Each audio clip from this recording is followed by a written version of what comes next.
অন্ত কৃষ্ণ বহিরে গোরা প্রভুরে আমার যে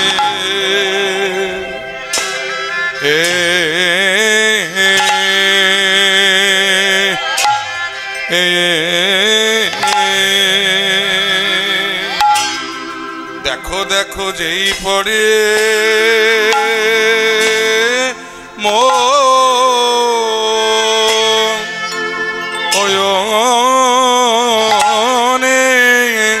ওয়াহারে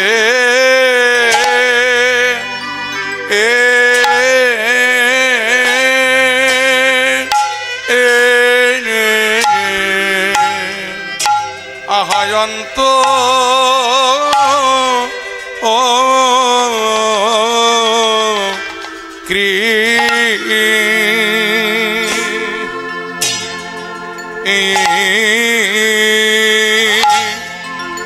আরে ও অন্ত কৃষ্ণ বহি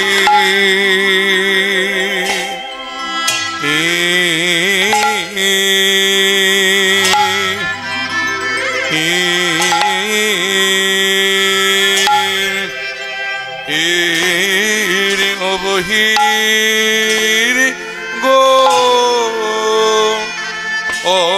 ওরা প্রভুরে আমার কি না ভাবেন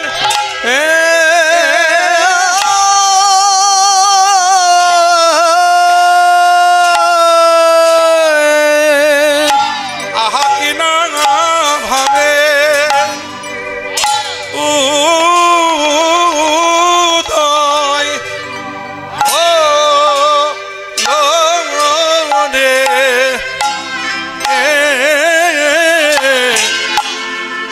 অন্ত কৃষ্ণ বহি ও মরি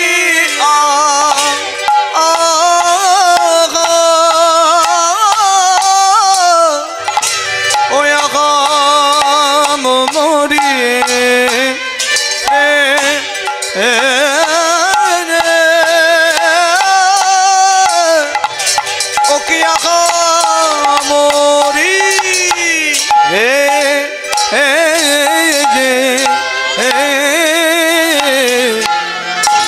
অন্ত কৃষ্ণ বহি ও মরিয়া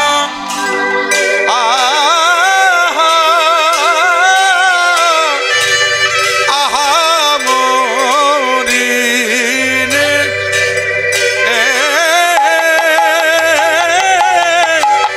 ও কি আহা মরি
বগি মরি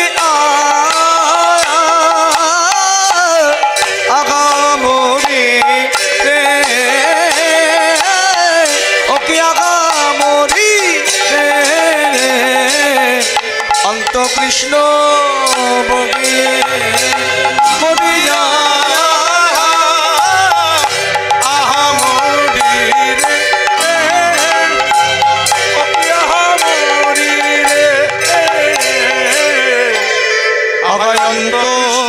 কৃষ্ণ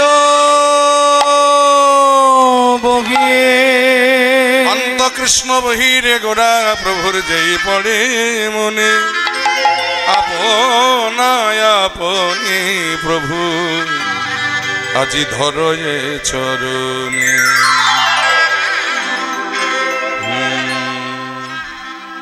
আপনা আপনি প্রভু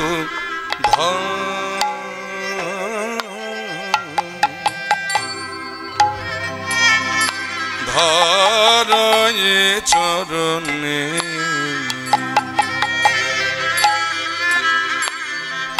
আপনা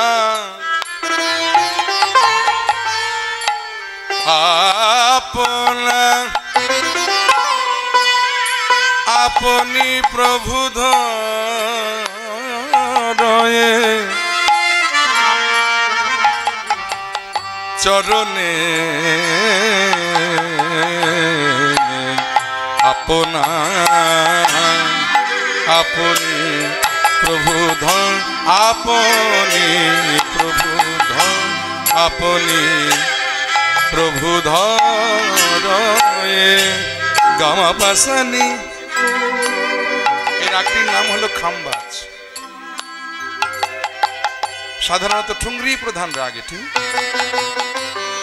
বিখ্যাত বিখ্যাত ঠুংরি আমরা এই রাগে শুনে থেকেছি। যেমন ধরুন কনে গলি গায়ো সাম মোরে সাম রে কনে গলি গায়ো সাম। সেই নজরুলের বিখ্যাত গান। উচ্চাটন মন ঘরে রয় না পিয়া ডাকে পথে বাঁকা তব নয় না পিয়া উচ্চাটন মন ঘরে রয় না। এই হলো খাম্বাজের বৈশিষ্ট্য। চলনটাই রাখ গামা বাসানি সানি দমা গলে গামা পাসানি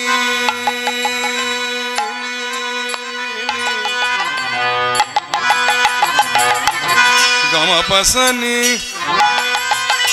নি নি সা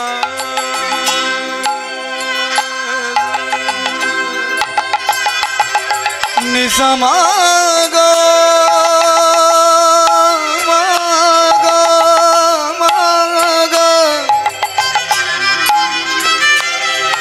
Samaga pa pada maga pa ma maga sani gama pasani ni ni ni za ahayant Krishna বহির গোরা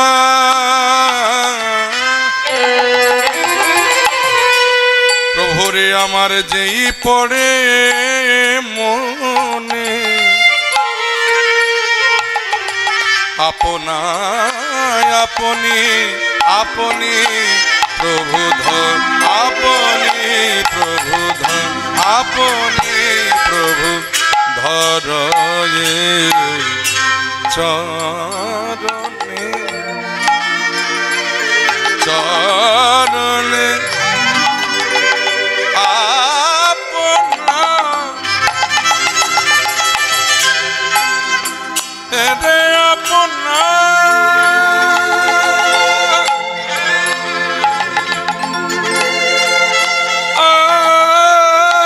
আপনি প্রভু হরয়ে আমার গৌরাঙ্গ কাঁদিছে, গৌরাঙ্গ কাঁদিছে,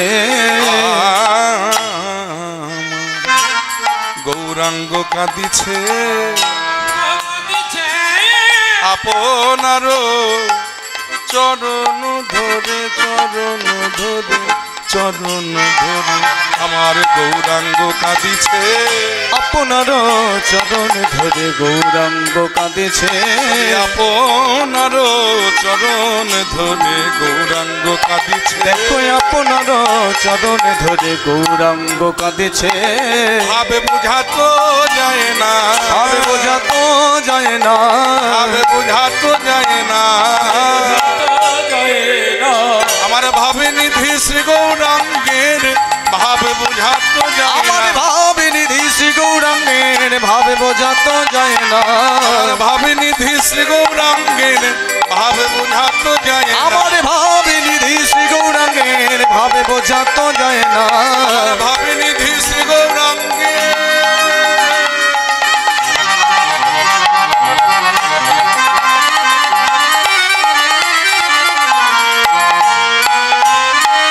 ওজার দণ্ডে দণ্ডে ভাবে আমার ভাব নিধি শ্রী গৌরাঙ্গের ভাব নিধি শ্রী গৌরাঙ্গের ভাব নিধি শ্রী গৌরাঙ্গের ভাব নিধি শ্রী গৌরাঙ্গের ভাব নিধি শ্রী গৌরাঙ্গের ভাব নিধি শ্রী গৌরাঙ্গের ভাব নিধি শ্রী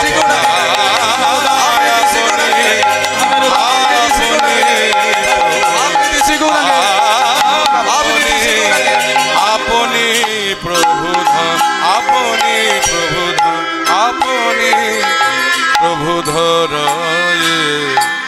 চরণে।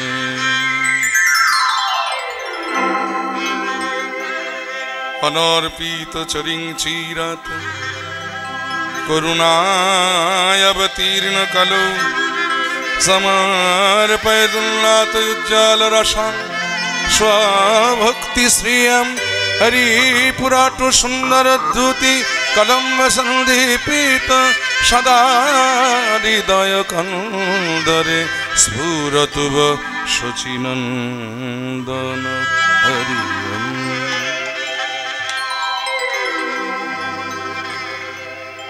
জানিতায় গৌর হরিবল। শ্রদ্ধেয় গৌর অনুরাগী, কৃষ্ণ অনুরাগী ভক্তমণ্ডলী, আমার বাবারা এবং ভক্তিমতী মায়েরা, সকলের শ্রীচরণে সর্বপ্রথমে রইল কীর্তন জগতে সর্বকনিষ্ঠ হইলাই কোঠায় ওজন ঝামেলা। এক হয়ে যদি রস আস্বাদন সম্ভব, তাহলে ঘটা করে দাপর যুগে দুই হতে যাওয়ার দরকার ছিল কি বাবা?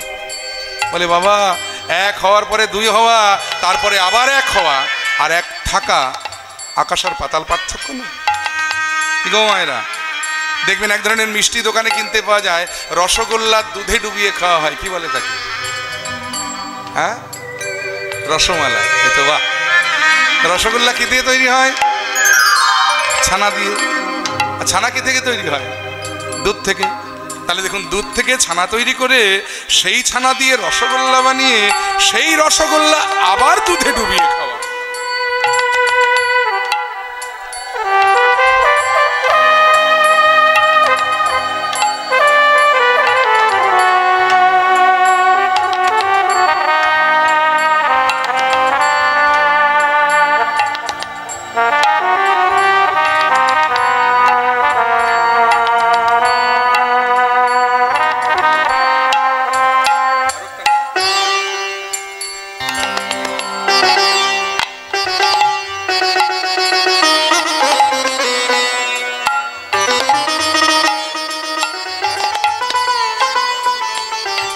যায়নি তাই।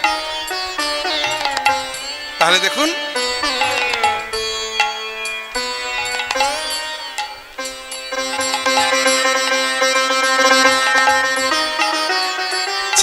দুধ থেকে ছানা তৈরি করে সেই ছানা দিয়ে রসগোল্লা বানিয়ে সেই রসগোল্লা আবার দুধে ডুবিয়ে খাওয়া, আর এক ঘটি দুধ ঢকঢক করে খেয়ে নেওয়া, আস্বাদনটা এক হলো কি?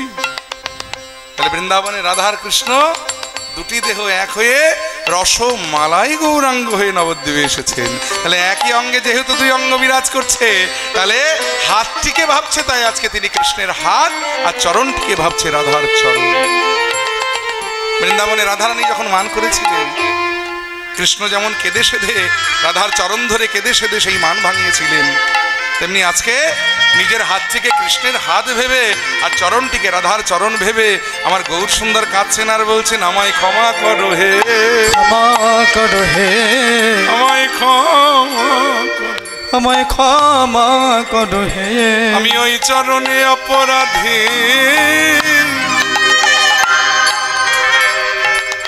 ওগো রাধে গো, আমি ওই চরণে অপরাধী, আমায় ক্ষমা করো হে, আমি ওই চরণে অপরাধী, আমায় ক্ষমা করো হে, আমি ওই চরণে অপরাধী,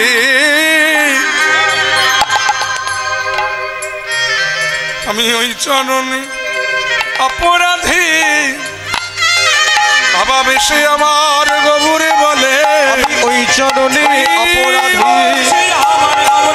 ওই চরণে অপরাধী, ওই চরণে অপরাধী, ওই চরণে অপরাধী, আমায় ক্ষমা করো হে, আগামরে ক্ষমা করো বলে,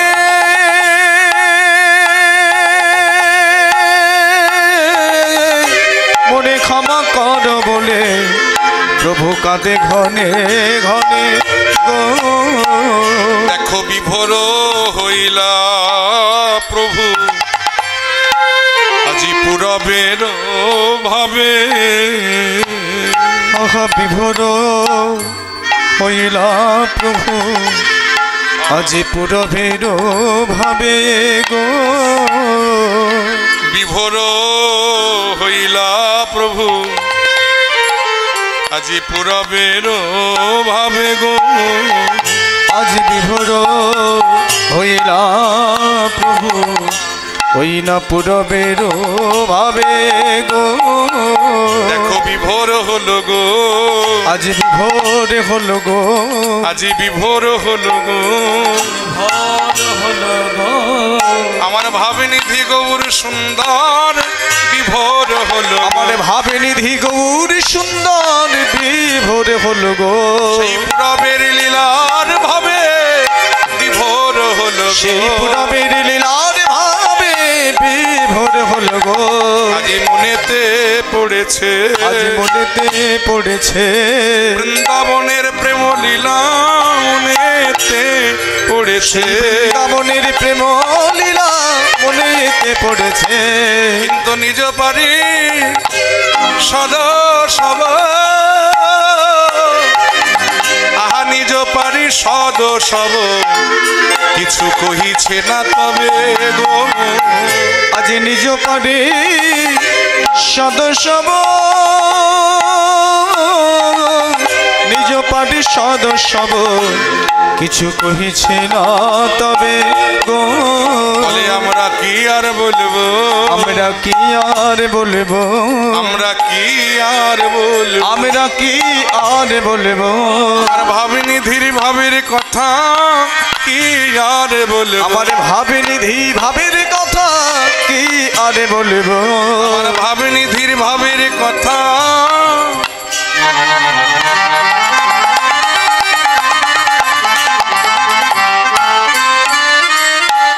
ভক্তমণ্ডলী, ভক্তিমতী মায়েরা, যদি কোনোদিন কখনো কোনো সমুদ্রের তীরে বেড়াতে যান, তাহলে সমুদ্রের তীরে দাঁড়িয়ে দাঁড়িয়ে সমুদ্রের শোভা দেখবেন। যদি সময় না কাটে, দরকার হলে একটা একটা করে ঢেউ গুনবেন। না, আমার কথাটা মাথায় রেখে সমুদ্রের ঢেউ নিয়ে যেন কোনোদিন ভুলেও ভবিষ্যৎবাণী করবেন না, তাহলে দেখবেন কোনোদিন মিলবেই না। কারণ আপনি যে ঢেউটাকে বৃহৎ মনে করে ভয় পেয়ে পালাবেন, দেখা গেল সেই ঢেউটা আপনার পায়ের পাতা ভেজাতে পারবেন। আবার যে ঢেউটাকে আপনি তুচ্ছ মনে করে ভয় না পেয়ে দাঁড়িয়ে থাকবেন, দেখা গেল সেই ঢেউটা আপনার সমস্ত জামা কাপড় এসে ভিজিয়ে দিয়ে চলে যাবে। তাহলে সমুদ্রের তীরে দাঁড়িয়ে সমুদ্রের শোভা দেখা ভালো, সময় না কাটলে ওই যে বললাম একটা একটা করে ঢেউ গোনা ভালো, কিন্তু ঢেউ নিয়ে ভবিষ্যৎবাণী করতে হয় নেই, কোনোদিন মেলেই না। তেমনি আমার মহাপ্রভু হলেন ভাবের সমুদ্র। ওই ভাব সমুদ্রের তীরে দাঁড়িয়ে দাঁড়িয়ে সমুদ্রের শোভাটা উপভোগ করতে হয়, ভাবের তরঙ্গটা উপভোগ করতে হয়, কিন্তু সেই তরঙ্গ নিয়ে মুখে কিছু বলতে নেই, কারণ কোনোদিন মিলবেই না। তাই আমার পার্ষদগণ আমার মহাপ্রভুর ভাবের তরঙ্গটা উপভোগ করছেন, কিন্তু মুখে তারা বলছেন আমরা কি আর বলবো, কি আর বলবো, আমরা কি আর বলবো, আমার ভাবনিধির ভাবের কথা কি আর বলবো, আমার ভাবিনিধি ভাবের কথা কি আর বলবো, আমার ভাবনিধির ভাবের কথা।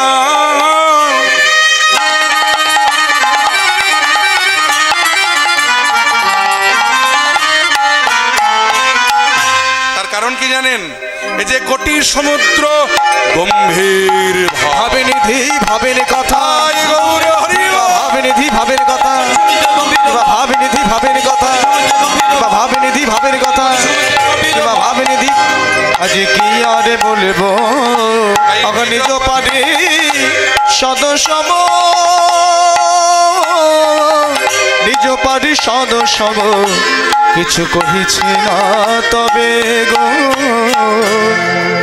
কিন্তু আরেকটি কথা শুনুন, আপনি আমি যদি সমুদ্র নিয়ে ভবিষ্যৎবাণী করি মেলে না, কিন্তু আবহাওয়া দপ্তর যখন বলে, কি বাবা মায়েরা মাঝে মাঝে রেডিও টিভিতে খবর পান না, আজ সন্ধ্যায় সমুদ্র উপকূলে 100 থেকে 120 কিলোমিটার বেগে ঘূর্ণিঝড় হবে, প্রথমে পশ্চিম উপকূলে তারপরে উত্তর উপকূলে আছড়ে পড়বে। তাই মৎস্যজীবী ভাইদের জানানো যাচ্ছে আপনারা কেউ গভীর সমুদ্রে যাবেন না। ঠিক সন্ধে হলো, একেবারে 100 থেকে 120 কিলোমিটার বেগে ঘূর্ণিঝড় হলো, একেবারে যেমন যেমন বলেছিল, প্রথমে পশ্চিম উপকূলে তারপরে উত্তর উপকূলে আছড়ে পড়লো। তাহলে আপনি আমি বললে মেলে না, কিন্তু ওরা বললে মেলে কেন? তার কারণ ওরা ওই আবহাওয়া দপ্তরের অফিসে বসে বসে দিনরাত কম্পিউটারে চোখ রেখে সমুদ্রকে নিয়ে গবেষণা করছে। আর এই সমুদ্রকে নিয়ে গবেষণা করতে করতে বাড়িতে বউ বাচ্চার মুখ ভুলে গেছে, খাওয়া দাওয়া ভুলে গেছে। তাই আপনি আমি বললে যেটা মেলে না, ওরা বললে কিন্তু সেটা অনায়াসে মিলে যায়। তেমনি আমার মহাপ্রভুর কীর্তনের দলে এমন কিছু গবেষক ছিলেন যারা দিনরাত আমার মহাপ্রভুকে নিয়ে গবেষণা করতেন। তাদের মধ্যে একজন হলেন এই পদাবলীটি যিনি রচনা করেছেন, যার নাম হলো বাসুদেব ঘোষ। সেই বাসুদেব ঘোষ তিনি লীলার এক পাশে দাঁড়িয়ে বললেন, পার্ষদগণ তোমরা আমার মহাপ্রভুর ভাবের তরঙ্গটা বুঝতে পারোনি, কিন্তু আমি কিন্তু বুঝতে পেরেছি। বলে কি বুঝেছো? তখন বাসুদেব ঘোষে কহে, ওই বাসুদেব ঘোষে কহে মনের হরিষে গো, বাসুদেব ঘোষে কহে, বাসুদেব ঘোষে কহে আজ মনের হরিষে গো, জয় মানে রস গো রাজাদ করিলা আহা করিলা প্রকাশ রে, মরি মরি মরি রে, আগা করিলা প্রকাশ রে, মনোরস গোরা চাঁদ আগা করিলা প্রকাশ রে, মনোরস গোরা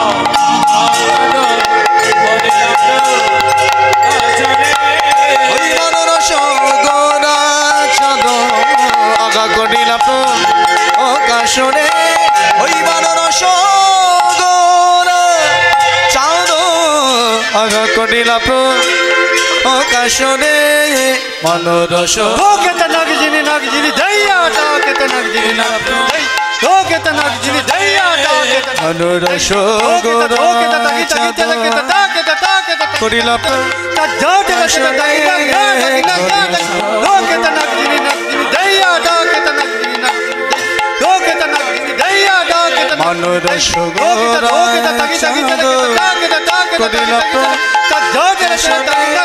ও মনোরস গোরা চাঁদ আগা করিলা প্রকাশ রে, মনোরস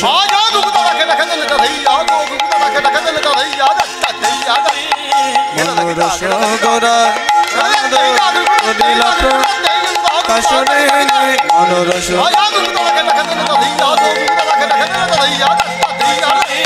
মনোরস গোরা চাঁদ কাশনে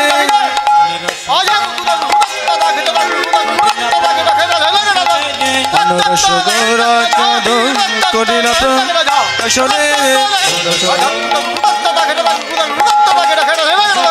মানরস গৌরা চাঁদ করিলা প্রকাশনে মানরস গৌরা চাঁদ আগা করিলা প্রকাশনে মানরস গৌরা চাঁদ করিলা প্রকাশনে মানরস গৌরা চাঁদ মানরস গৌরা চাঁদ করিলা প্রকাশনে মানরস মানরস গৌরা চাঁদ করিলা প্রকাশনে মানরস গৌরা চাঁদ করিলা প্রকাশনে মানরস গৌরা চাঁদ করিলা প্রকাশনে মানরস গৌরা চাঁদ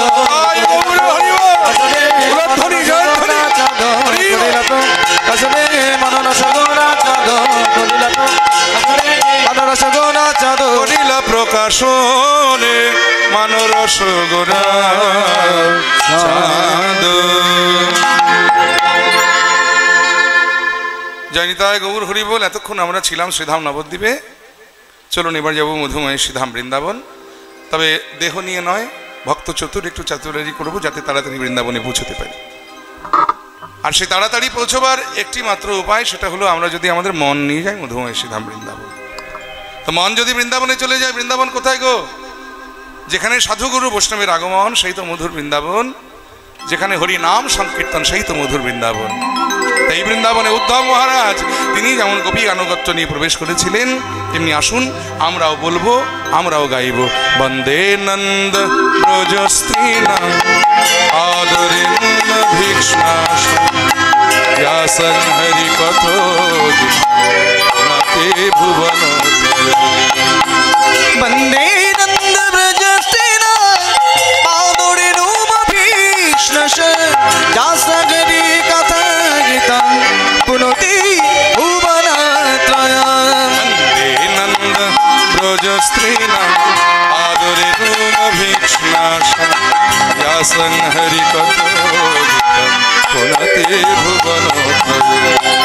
বন্দে নন্দ ব্রজ স্ত্রীণাম আদরেন্ন ভিক্ষ্ণাস ব্যাসং হরি কথোদিতে পুনতি ভুবনত্রয়ম।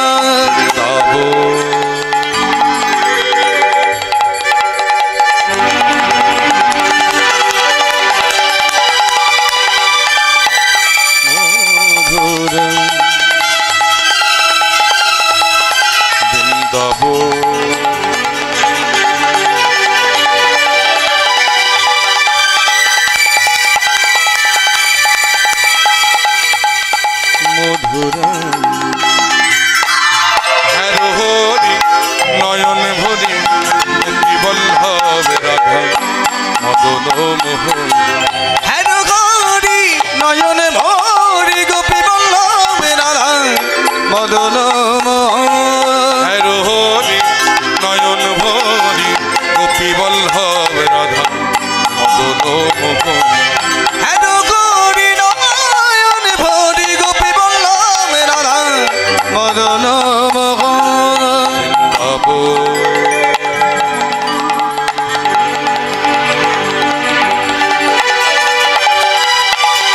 হে গোপীনাথ